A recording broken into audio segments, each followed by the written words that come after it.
কসবা গণধর্ষণ কাণ্ডে প্রতিবাদ জানিয়ে শনিবার দুপুরে গ্রেফতার হয়েছিলেন সুকান্ত সহ বিজেপি নেতাকর্মীরা।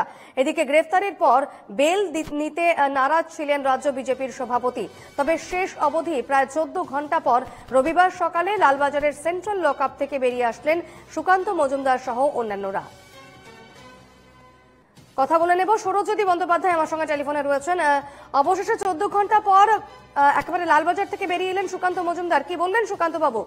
সৌরজ্যোতি, দেখো, তুমি জানো যে গতকাল দুপুর নাগাদ গড়িয়াহাট মোড় অঞ্চল, সেখানে প্রতিবাদ চলছিল বিজেপির এবং সমস্ত মোর্চার সভাপতি, সমস্ত মোর্চা নেতৃত্ব, রাজ্য নেতৃত্ব তারা সেই মিছিলে ছিলেন। প্রাথমিকভাবে মনে করা হয়েছিল যে তারা মিছিল শুরু করবেন এবং সেই মিছিল কসবা থানায় যাবে, কিন্তু দেখা যায় যে পুলিশ কয়েক মিনিটের মধ্যেই তাদেরকে আটক করে এবং অবশেষে তাদের লালবাজারে নিয়ে আসা হয়।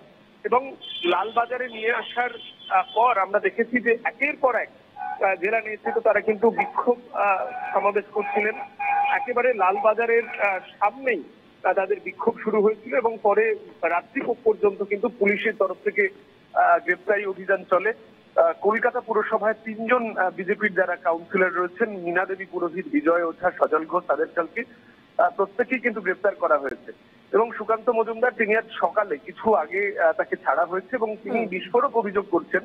গতকাল যেখানে তাদের তরফ থেকে বলা হয়েছিল যে তারা বেল বন্ডে সাইন করে বেরিয়ে যেতে পারেন, সেক্ষেত্রে সুকান্ত মজুমদার তিনি প্রশ্ন তুলেছিলেন যে কোনোভাবেই তারা বেল বন্ডে সাইন করবেন না, আগামীকাল তাদেরকে আদালতে পেশ করতে হবে, এই দাবিতে তারা অনড় ছিলেন এবং গতকাল সারা রাত্রি তারা সেখানেই কার্যত অবস্থান করেছেন।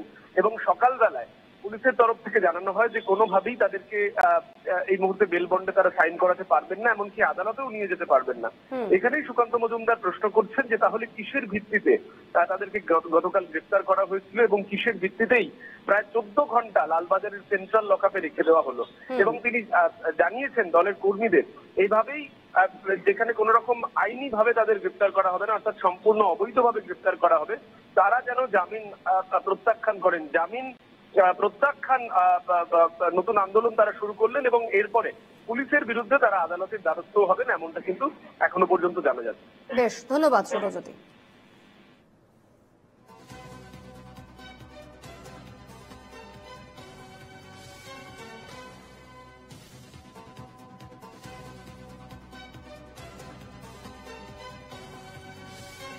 কি বলেছেন সুকান্ত মজুমদার, শুনবো।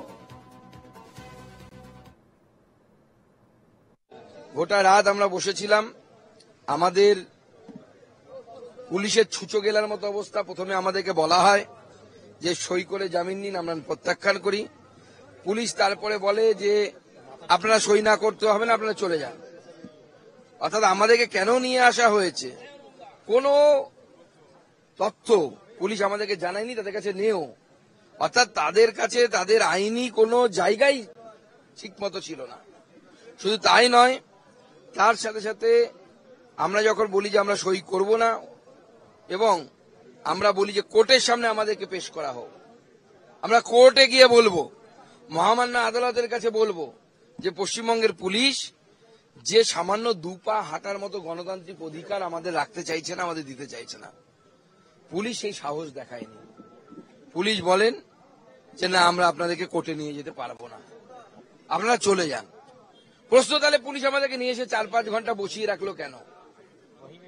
কোন উত্তর পুলিশ আমাদেরকে দিতে পারে? মা বোনেদের উপর যে ধরনের অত্যাচার হচ্ছে, কসবার ঘটনা শুধু বিচ্ছিন্ন তো ঘটনা নয়, একের পর প্রত্যেকটি জেলায় জেলায় এই ধরনের কলেজের দাদাগিরি চলছে, ইলেকশন হয় না। আর সব থেকে অবাক লাগছে যে ছেলেটি সে বলেছিল যে পদ পেতে গেলে কম্প্রোমাইজ করতে হবে, তার কথা, তার প্রতি লয়াল থাকতে হবে। তো তৃণমূল ছাত্র পরিষদের একটি পদ, কলেজের পদ, ছাত্রী সেক্রেটারি বা সম্পাদক, তার জন্য যদি এই কম্প্রোমাইজ করতে হয়, তাহলে তৃণমূল মাদার যে দল আছে তাতে পদ পেতে গেলে মহিলাদের কি ধরনের কম্প্রোমাইজ করতে হয়, এই প্রশ্নটা তো সবার আগে উঠে যাচ্ছে। ভারতীয় জনতা পার্টি আজকেও আন্দোলন করবে। আজকে আমাদের মহিলারা জেলায় জেলায় মশাল মিছিল করবেন, থানা ঘেরাও হবে। এই সমস্ত আন্দোলন আমরা চালাবো। আমরা আগামীকাল সমস্ত জেলায় জেলায় কোথাও এসপি অফিস, কোথাও থানা ঘেরাও, এই সমস্ত আন্দোলন হবে। যখন সরকার ঘুমিয়ে থাকে যখন মুখ্যমন্ত্রী ঘুমিয়ে থাকে, যখন পুলিশ ঘুমিয়ে থাকে, তখন কাউকে না কাউকে জাগতে হয়। সেই জাগার কাজটা আমরা শুরু করেছি।